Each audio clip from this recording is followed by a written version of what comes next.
Now, the NPP constituency polls opened this morning with some chaotic incidents in part of Accra and Kumasi. 4 people were arrested in the Okaikwe South constituency prior to the opening of polls after some delegate clashed with police over the conduct of the elections. Delegates alleged that over 430 names have been deleted from the register. In an attempt to stop the polls from happening, some of them got physical with the police and electoral officers. Kwesi Parker Wilson has more.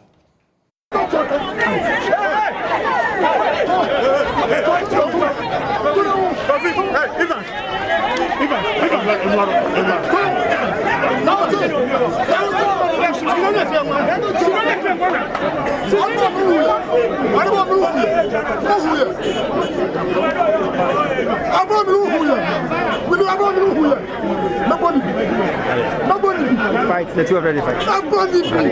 The armies.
Right, so what's happening here is that the delegates have blocked the vehicle conveying the Electoral Commission officials to the venue. They have said that this election will not be conducted, and so even though the police is escorting the Electoral Commission to the venue where the elections will be held, the delegates have blocked the vehicle, asking that this election will not be conducted and that the EC should return to their offices because this election today will not be conducted. Boss, I mean, this is a vehicle, and why are you stopping the vehicle, sir? We just want the right thing to be done. This is an election. These people came to us that they are going to maintain everyone. And here lies the case. We have the videos, evidence. And now they've taken our names out. Look at the number of people here. And you expect us to let the election go on? Never. The right thing must be done. The right thing must be done. But you can't block. The police says that this election, yes, the party has given them today to conduct the election. Today. So you can't block the EC. What we know is that we are delegates and we are expected to vote on Saturday. So why are they coming now? What is the agenda? I see. In favor of anything. We want peace. We want peace. You cannot say that these vehicles should run through us. You cannot say that these vehicles should run through us. What are you saying? So the police is here. The police is moving. The police is pushing them away. The police is pushing them away. Paving way. The paving way for the vehicle to run through. So very chaotic situation here. At the Prince of Peace School, where the NPP is holding its delegates constituency election, and that is, you can see the force, you can see the reaction of the police and the delegate pushing them, shoving them, and the vehicle equally moving slowly, gaining access to the entrance. So this is the chaotic situation here at the Prince of Peace School, where the NPP is expected to hold their delegate conference. Some of the delegates are in a fisticuffs with the police right now, paving way for the EC to move. So clearly, this is the situation. This man has held the police leg, and this is the chaotic situation here. The chaotic situation here at the Prince of Peace. Finally, the vehicle has gained access. Finally, the vehicle has gained access, and the vehicle has entered. What it means is that the election will be held, and one has been arrested. One man has been arrested, and he has been taken into the police vehicle. So he has been arrested. He has been arrested. He has been arrested, and he's asking the police to handcuff him. He's been accused of pelting stones. He's been accused of pelting stones against the police. Another group of people equally have been arrested. So this man also has been arrested by the police, and he's struggling with the police. He is struggling with the police. He doesn't want to move. He's struggling with the police. So he equally has been arrested. And this one also has been arrested. So this is the current situation here at the Okankwe South constituency. So about 3 people now have been arrested. 3 people have been arrested currently. So this is the situation. They have been kept at the bucket of the police vehicle. So this is the situation. The police is willing and ready to arrest any individual who will misbehave. And that warning came from the ACP, the divisional commander for Carnation District. He is the one in charge of this election. Another guy has been arrested. Another one has been arrested, making about 4. So 4 people so far have been arrested for misconduct and obstructing the duties of the Ghana Police Service. 4 people have been arrested so far for distracting the work of the police service. Wow. And people are pelting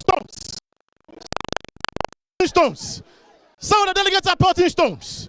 So that is the situation. This is the current situation. Here, the police are beat. They are pelting stones at the police.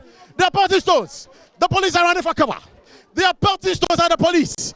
The delegates are pelting stones at the police. They are pelting stones at the police. The delegates are still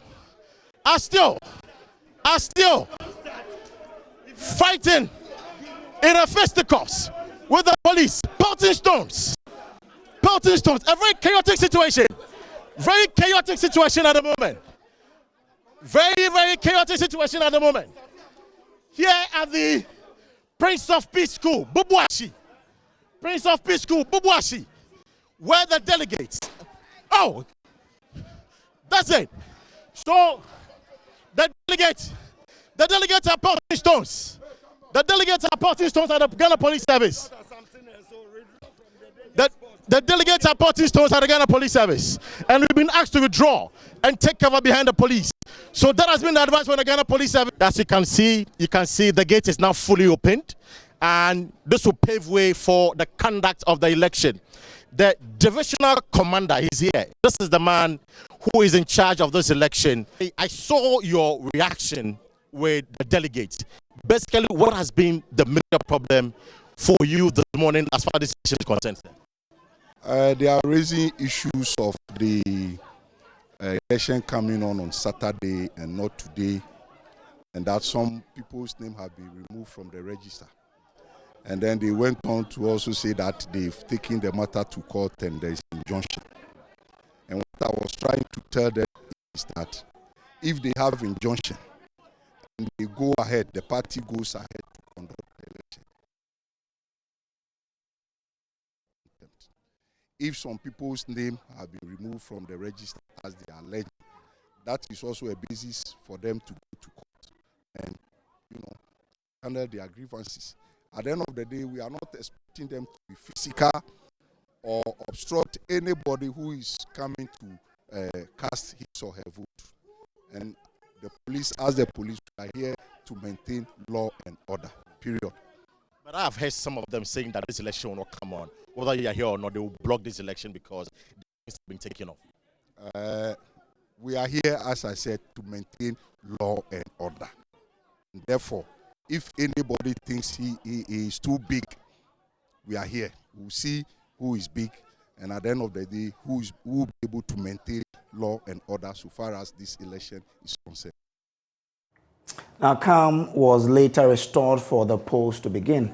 Regional Secretary of the party, Daniel Parker, however, rubbished claims The names of about 413 delegates have been deleted from the register. He argues that persons whose names have been removed failed to contest the polling station elections. What is happening here is a process that we started not now. We've gotten to the final stage of the process. We have told the police that this is a political party that is so disciplined. And so we will not allow any individual or group of people to disrupt the processes that we've gone through. Party officer is expected to show a behavior that a leader must have. What happened at the gate, we are highly disappointed in the party people. All of the people you are seeing here are party officers, polling station officers.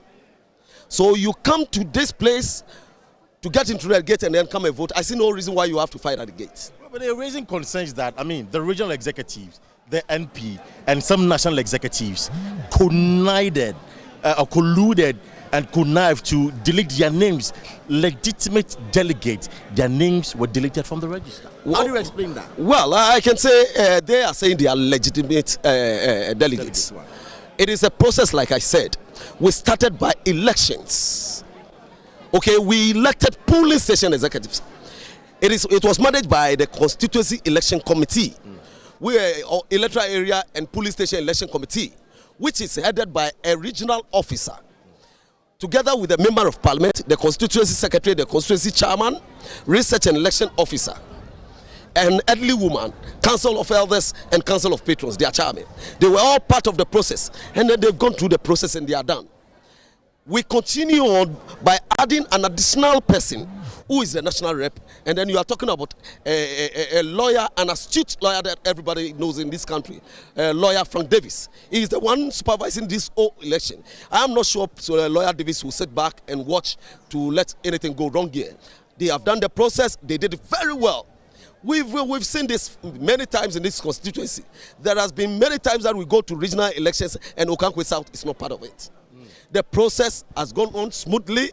It is accepted by the region, and then this is the final process. But how do you explain how some names, they claim they are legitimate, valid delegates, how their names have been taken off the register? That is why you are saying they claimed that they are legitimate delegates. There is nothing like that. It was an election. When you lose, you are not part. They said there was an assurance that their names will be captured onto... Who gave them that assurance? They say one Latif and the MP assured them that the old delegates, their names will be on the register. I'm in doubt with this particular point, because the party told everybody that when you want to contest, go and pick a form and contest. So you should have availed yourself for a contest. If you didn't avail yourself for a contest, then it means you can't be automatic a delegate.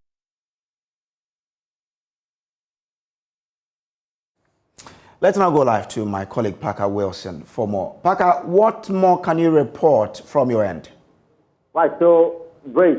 Currently, those behind me are equally delegates, and there is peace here at the, of course, Prince of Peace International School. So the Prince of Peace has up to earlier there was a December, but now Prince of Peace has seen some appeal here where the delegates are now going through the process successfully. Now, before I even proceed to tell anything, the district officer for the electoral committee for Okankwe South constituency here, David Kinry, said, thank you very much for your time. Now, I see that you are setting up a new polling station for the delegates. The process started about 2 hours ago. Why this new one, sir? We did that because we could see the other one was not good. We had to create a new one after 2. So we ended it at 3 o'clock.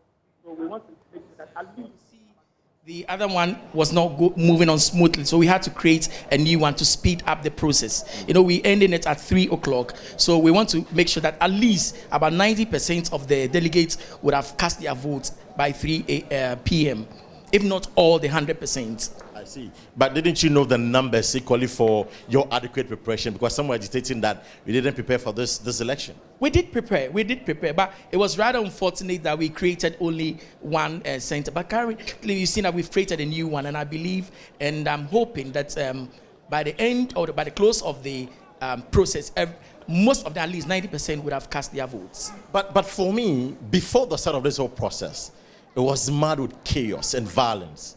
you were entering. I mean, I saw you when you're driving into, and for our viewers, he was the one actually driving the EC car. So the videos you see on our screen, this was the man who was driving his EC officials. And I saw some of the delegates right in front of the car asking that you don't move because they're blocking you from getting access. How did you feel at the time, sir? In fact, I had well prepared myself, and I knew in such occasions I'm bound to go through such things. So I was not perturbed in a way. And in fact, those in the car, I spoke to them. So we all stayed calm. As soon as we entered, you saw it. We started setting up the screens and everything to start the process. But you were moving the car whilst the people were in front of you. Didn't you have the fear that probably you could have run over somebody and could have injured the person? Not really. I was just taking my time. You know, being an experienced driver, you step on the brake, you accelerate a little bit just to scare them. And, you know, the police did a yeoman's job. They were there. They were right in front of me for me to enter the premises. I see. Now, your vehicle, was it damaged? Your EC officials, were they hit through the process? None was hit, but I had some small dents on my vehicle, which I have reported to my regional director. Yep. And were you, after the event, were you clear in your mind that you were still going to go ahead, or because the incident happened, you had the fear that probably there could be another chaos, so you were a bit hesitating?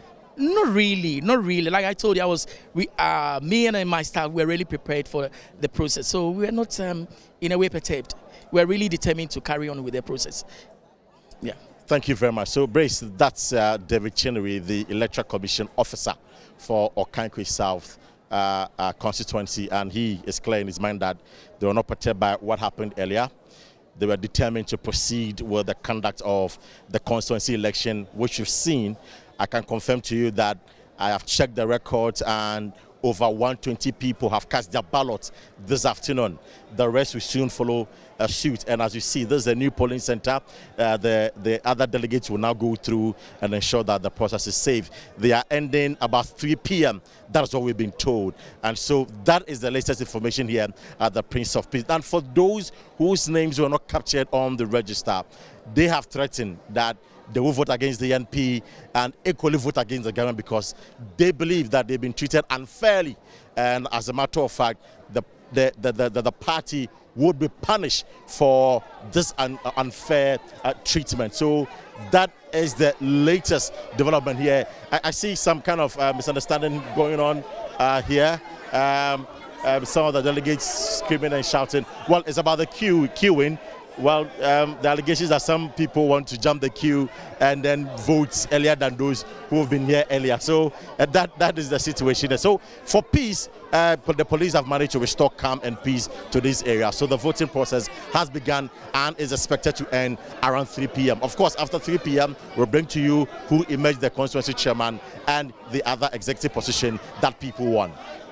Awesome, thank you. Now, in the Ashanti region, some aspirants for executive positions have accused the party's leadership of breaching internal processes to hold the delegates conference. Aspiring chairman Mark Che said the date for the election was set in less than 24 hours, denying them of a voters register.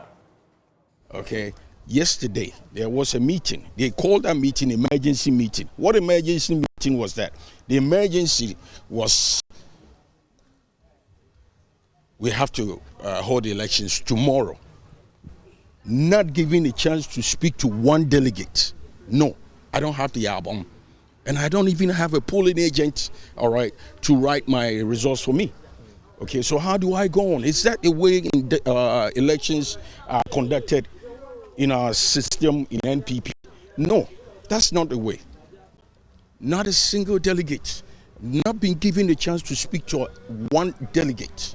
Okay, I just had the chance this morning to enter one of the buses, all right, to speak to the delegates, okay, and that's about it. I mean, is that the way elections are conducted? The election, to conduct election, doesn't fall on just one day, the day that you go to vote. No, it goes through a lot of processing, and the major role, all right, in that process is your campaign. Okay, that's where you know that, yes, I have done work, all right, that is going to put me here or there. Well, from the south, let's take you to the north, and the Northern Regional correspondent Martina Abugri is with me. Martina, what can you tell us from your end?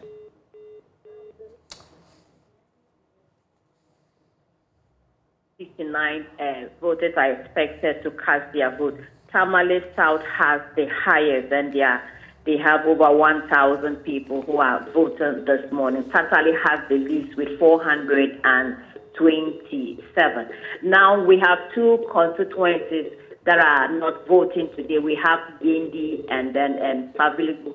Saviligu was known earlier, but Yendi was this morning. The voters arrived only to be told that they've suspended the elections in Yendi. And as we speak now, the voters are not too happy about what has happened. They accuse the party hierarchy of failing them as a party, and if nothing is done to resolve the issues that are emanating from Yendi, it could have dire consequences on the party in the 2024 election. All right, Martina. But I hope as we speak, there are some places where the elections are ongoing peacefully. Yes. For the rest of the constituencies in the region, elections are ongoing peacefully. No issues have been emanated. There were a bit of delays in some of the constituencies, Nantong and then Tamale South, partly because we had some heavy rainfalls this dawn, and that affected them. And so, but as we speak now, all of them are voting, and voting is on the way smoothly. Are we expecting those places to also be complete by 3 p.m. or they will go further? For Tamale South, I doubt it will be done by 3 p.m. Okay. Considering that they have a very large population and they started very late. Now, Director of Elections and Research of the New Patriotic Party, Evans Nimakon, has been responding to some of the disturbing development at the polling stations. He spoke to my colleague Benjamin Akapo on the AM show earlier this morning. MPP is a law-abiding party, and all those whose actions are in the opposite to be dealt with by the police. We have structures in place getting work done. We've moved on from the polling station to electoral area, now at the constituency level. You mentioned Domeko Abinya. Some members in Domeko Abinya went to court, and the court dismissed the application and directed them to go back to the party. Definitely some people who feel that some may take the law into their own hands, but they should be ready to deal with the police. Nobody can take the law into his or her own hands. We are set today, some constituencies are conducting their annual delegate conference, upon which elections will be conducted by the Electoral Commission. But please, if people are aggrieved for whatsoever reason, they cannot disrupt programs and arrangements put in place by the party. People who are concerned must come before the party and not to take the law into their own hands. I'm not at Okankwe South at the moment. The chair of the committee of Okankwe South is Reverend Van Daly, who is also the chair of our Legal and Constitutional Committee. Right. Such an experienced leading party member will not sit for anybody to flout the party's rules and regulations. So please, the report for the nation doesn't pose to me that delegate and elect officers for the party. I beg to differ. But what is in it for the aggrieved delegate in the ongoing constituency elections? Joining us live for some analysis is Dr. Asa Asante, political science lecturer with the University of Ghana. Doc, thank you, sir, for your time. How should the party approach this election such that it is still able to maintain its integrity going forward? Good afternoon to you and your viewers. I think it is important for the party to make sure that they get all their supporters understand that a contest is nothing but what expression of ideas and all that. It's not violence.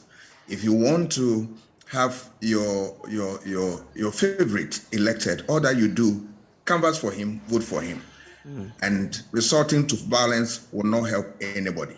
If there is also something that a party is doing and is not doing right, which is fomenting all this trouble, I think the best advice to them is that they should shy away from this so that you don't have such problems. But quite apart from this, I believe that the party must be able to also get its leaders understand that whatever decision that they take will obviously affect them one way or the other, so that in their attempt to make sure that they get the right people to represent them at the constituency level, they must not lose sight of the fact that that process can also undermine their fortunes and the fortunes of the party. I am very much aware that they are sure, they are also aware of what I'm talking about and will put in the right measures to deal with the problems. For those who are even willing to put down their lives for to ensure that the election doesn't come on, what is in it for them that they are willing to go to that extent? I think you cannot sacrifice your life for anything, not even talk about party politics. No, it's a very strange development.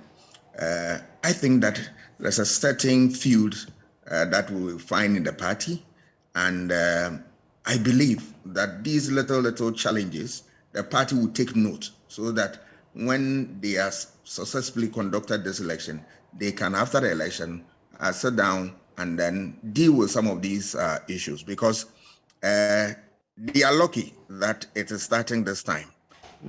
If they don't handle it and they get to the constituency delegates election for MPs and flag bearership, it can be very worse. And I am not sure the party want to travel on that line. They should be able to calm nerves.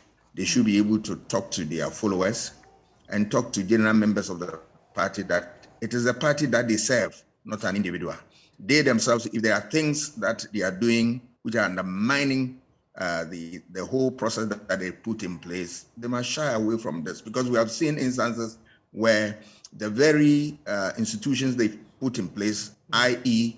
the rules, the regulations, the norms and all that, they themselves are undermining by supporting people, which is not the time to do so, by mentioning those who should lead the party, and all these things create problems one way or the other.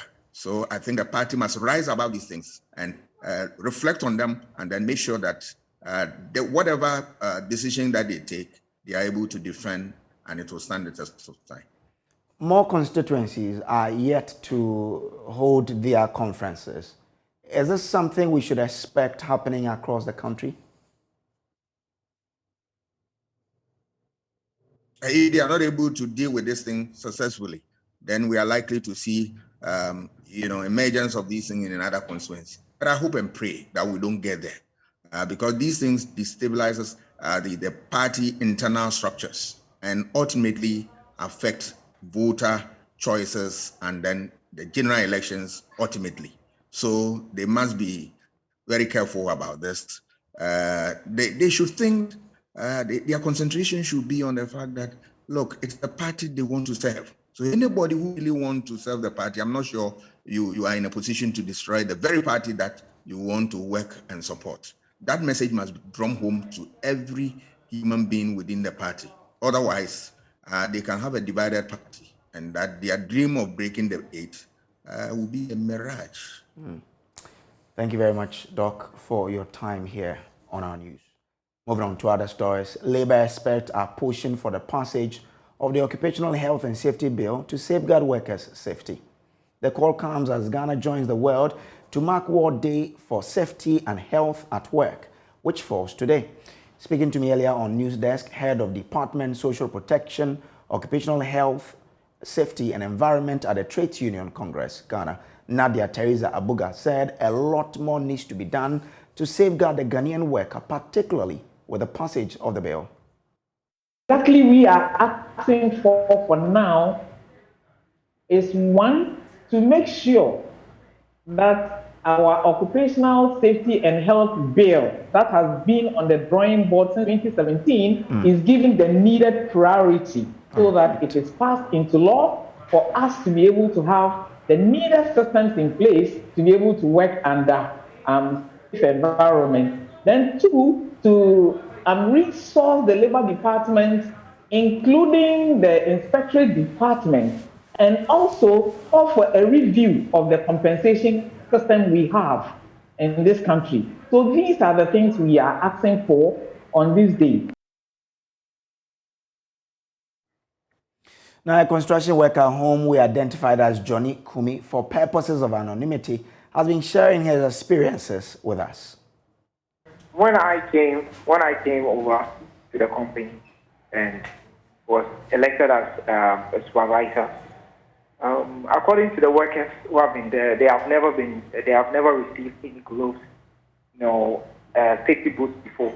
But I put on some pressure on them, and I had to get hurt myself to scare them I can take them on before they rushed and bought some safety boots and gloves. What injury did you have before they were able to do that? I had a towel fell up, so I had a cut on my hand. So I always go to the management and be like, the workers need gloves. We always need gloves, but they don't pay attention. So, how serious was that injury, and what was the reaction of your company? How were you treated? Oh, it was very quick. With me, they know how I am. I don't know whether they were scared I was going to do something crazy or something like that. Because I always be like, if something happens to me, it won't be good. You understand?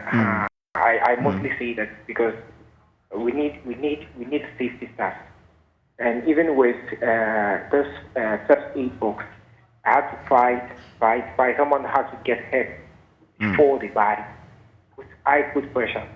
So if I wasn't around, let's say there will be nothing like that. People get hurt every day and night. Interesting. How has your injury affected your daily activities in this company? Okay, it wasn't a deep cut though, but it was kind of normal. Okay. But it's okay. Now, 3 undergraduate students from the Kwame Nkrumah University of Science and Technology have been able to develop a cheaper system to determine the quality of water. The system, known as WaterBit, leverages artificial intelligence to know the safety of water for human usage. Love FM's Kwesi Deborah speaks with the developers for Tech Thursday.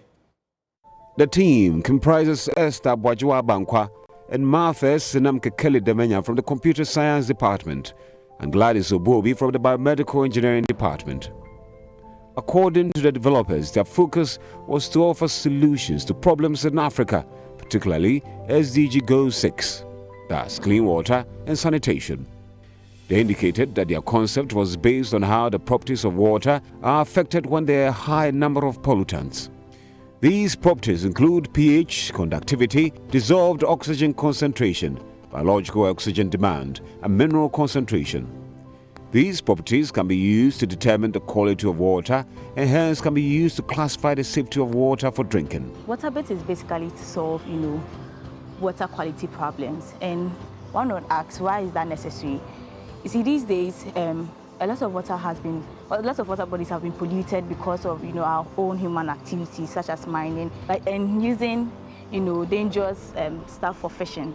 So most of our water bodies are not consumable anymore. So we seek to solve the problem whereby scientists would have to go to take water samples, and then they'll have to do several tests on it before they get the accurate, contamination in the water. But our device seeks to just give you just one percentage at which the water is considered. Application does one thing. It simply determines the quality of water for anyone. It's so simple that even a layman in the village can use it. So we employ the use of AI, machine learning, big data, IoT, and then MindSport in developing our application. We also had a mobile application where we connect the application to we had probes, and then we connect our probes to our mobile application. And then the application gives indications as to how quality the water is and how safe it is to consume.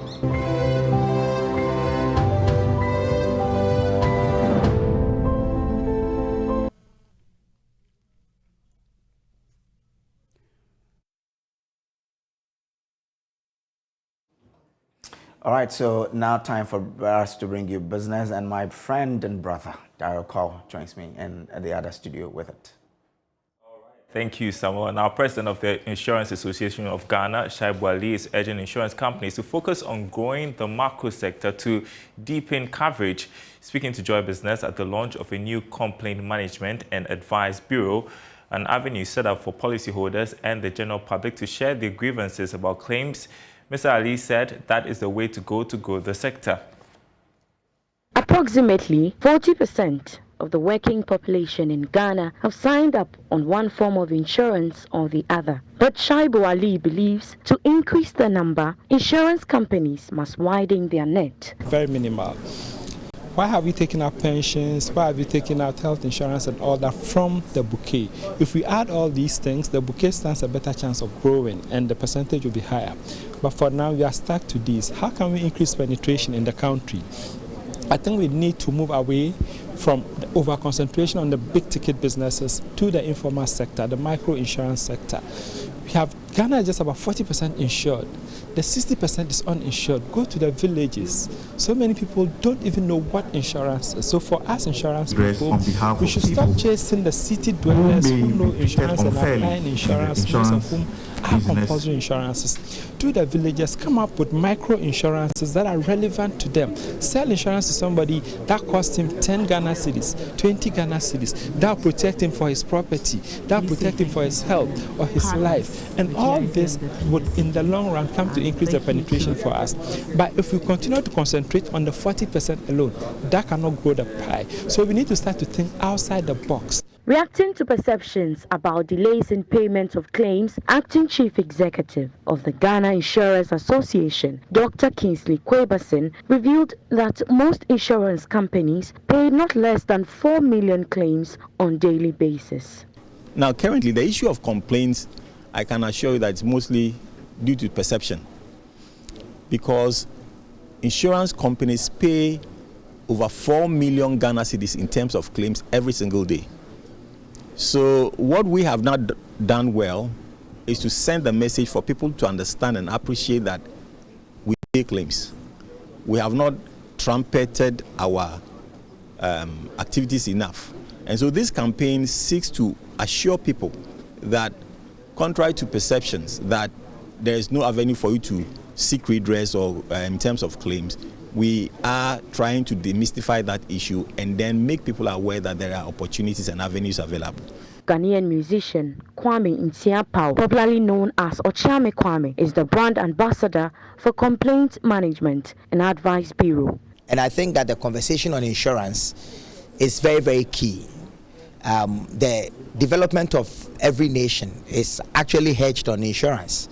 And so if the people do not trust that insurance companies will pay their claims, then the whole conversation on insurance is not happening. So my role is to be the Ochame between the institutions and the everyday people like myself, so that we will bring the conversation from stakeholder mappings into the everyday conversation. So we are doing activations in schools, we are doing activations in market circles, we are doing activations on Twitter, on Facebook, on Instagram, so that everyday people like myself, people who identify with like nobodies like me, will also hear their voices. Complaint Management and Advice Bureau aims at building consumer confidence, public trust, and improving the image of insurance in Ghana. Now, some government workers and farmers in the Ashanti region have benefited from fish farming training for self-employment even after retirement. The training comes on the back of calls for government workers to access entrepreneurial skills to venture into their own businesses after retirement. It was organized by the Crops Research Institute of the Council of Scientific and Industrial Research, aimed at equipping participants with entrepreneurial and business management skills. There is more in this report. About 14% of Ghanaians in retirement age receive a pension.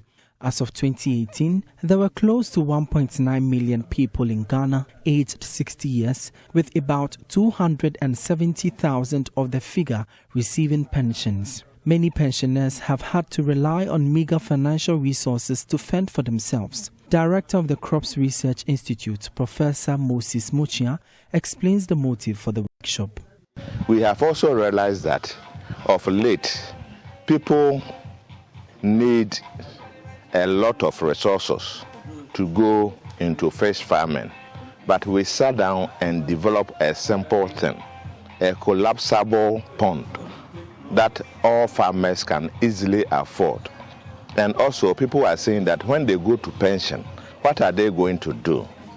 So we thought about all this and we decided to come out with this aquaculture. The two-day training availed participants with aquaculture and business management and planning skills. The acquired skills would facilitate participants to harness their limited resources to make a living. Dr. Jonas Osei Edu, an economist at the Crops Research Institute, facilitated the training. What we're trying to do at Crop Research is to make sure that our technologies get out to the public through trainings. So this is the second training on aquaponics-based food systems. Basically, aquaponics has to do with how you can rear fish at your backyard and also use the wastewater to fertilize your crops. And you don't need so much to start. So we're trying to get to our industrial players through trainings of this nature. Some participants said the training has been impactful. I work with MOFA and we have been training farmers, but this one has given me new modern method of fish industry or the aquaculture. We've also known that feeding of the fingerlings or the fish has a time limit and quantity. You shouldn't let anybody come and feed them anyhow. And that's business for now. More news on our website, myjoyonline.com/business. You get the day's latest over there. The news continues after this break.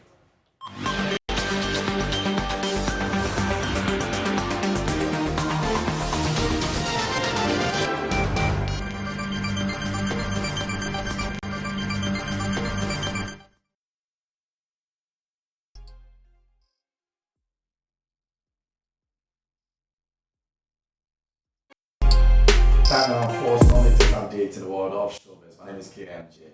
Reality star Luku Rose of Big Brother Niger has stated that she wanted people to see her for who she really was rather than what they saw on social media during their stay in the Big Brother's house. She made this revelation in an interview with Lexus Bill on Drive Time on Joy.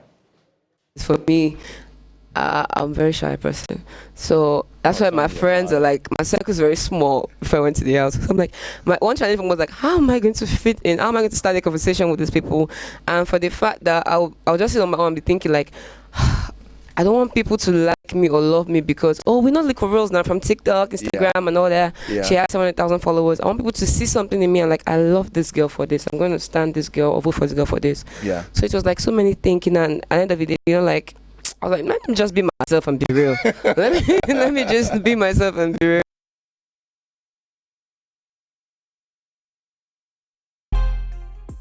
And that was Luku Rose in an interview with Lexus Bill. Renowned playwright Chief Momin has jumped into the defense of broadcast journalist Bridget Otu for hitting on Stonebwoy for endorsing a Bitcoin operating company. Stonebwoy was criticized by the broadcaster on Twitter when the artist shared a tweet that seemed to endorse the scheme. Get it down to Stonebwoy and Bridget Otu. Let me say that I can understand where both of them are coming from, right? Bridget Otu feels that, you know, the men's gold matter hasn't yet been resolved. You know, people are still trying to get their monies.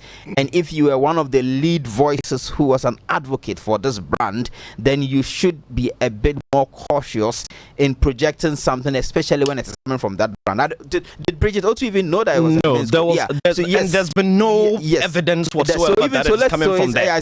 It's after the fact. So even Bridget Otu wasn't coming at it from the men's gold perspective. So we can even put that aside. That if you were involved in a project that seemed to not have succeeded and caused a lot of anguish, should you be seen in the interim to be endorsing any of another action of that? And I think that there is sense to it, even if it may not necessarily be wrong, because it's not always about what is wrong or what is right. It's also about, you know, what is, maybe let's say, a answer in quotes, you know. And that's Chief Momin on Showbiz A to Z over the weekend. Now, that will be your for Showbiz. My name is KMJ. For more news, log on to www.myjoyonline.com. Brace. And that's all. In our bulletin for today, there's more news on myjournline.com. My name is Samuel Kojo Brace. Remember, this is your home of independent, credible, and fearless journalism.